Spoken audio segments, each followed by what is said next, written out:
Any other leaders that that you keeping an eye on that might be kind of other up-and-comers within the Republican Party and within the conservative movement at this point in time? I'm standing next to one right here. In addition to Mr. Huelskamp. Yeah, I mean, well, you know, this is where it's at right here. And I don't mean to be facetious, but quite frankly, it's about taking back the Republican Party in congressional districts. And there's nothing more important than the elections that we're going to have at the congressional level and even at the state legislative level, and races for governor and lieutenant governor and attorney general in states across the country.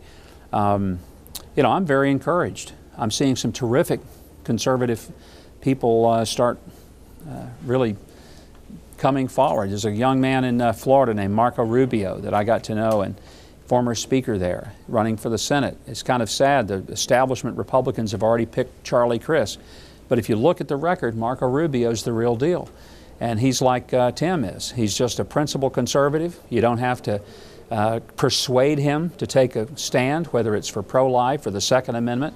You don't have to beg him to believe that lower taxes are better than taxing people out the wazoo. You know, and that's why I think when I stand next to a guy like Tim, I'm looking at the future of the Republican Party and the future of our Congress right here. Tim, how do you feel about when you're standing next to a man like Governor Huckabee and he's saying these glowing things about you? Can you live up to that? Well, we'll do our best. I wish my wife was here to hear those. Actually, she is. But one thing I think is important is that we expect candidates to live up to their promises. And I'm just honored and humbled to have Governor Huckabee to be here to support us, to help us get out our positive conservative message, and we're excited. You endorsed Senator Huelskamp before 4 more people entered the race. So are you sure you got the right person? Or why did you endorse someone so early in that? A lot of it had to do with the fact that there was no doubt about where he stood on the issues. You know, some races you were very careful and you wait to see how the whole field shakes out to make sure that there really is going to be a person that has at the core, at their very soul, a commitment to the issues that you believe are important. In this case, it's once Tim announced, I'm thinking, okay, I don't know who else may come along, but I do know that he's the real deal, and the authenticity of his conservatism and his principled commitment to issues that really matter to me, and the Second Amendment matters to me.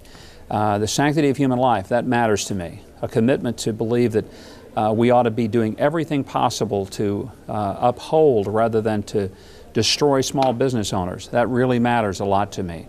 The idea of preservation of the family and respecting the fact that mothers and fathers raise better kids than governments ever will. You know, I don't have to wonder, will Tim take that stand? He already has. That's the difference. Other people may say, I'm going to running and I'm going to do this. Look, Tim's already done it. So all we have to do is hope that he is as consistent in Congress as he has been in the State Senate of Kansas.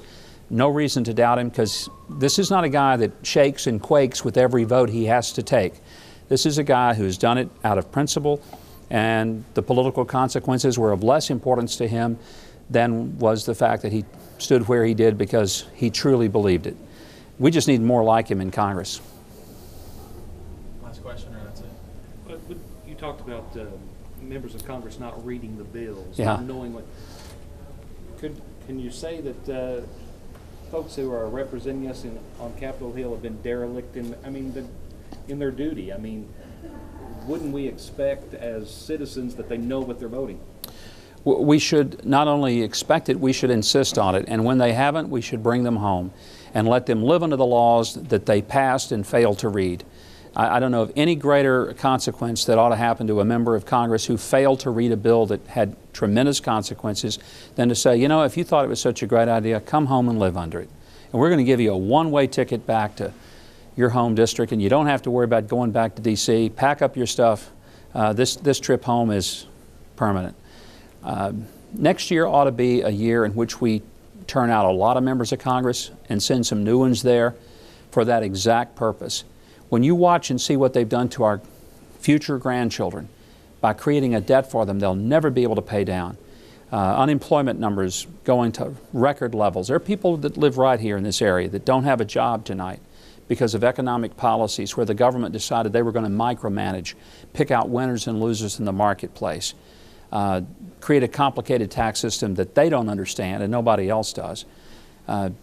That's why the answer to that is not just writing them a letter, it's giving them their walking papers and sending someone like Tim to Congress in their place.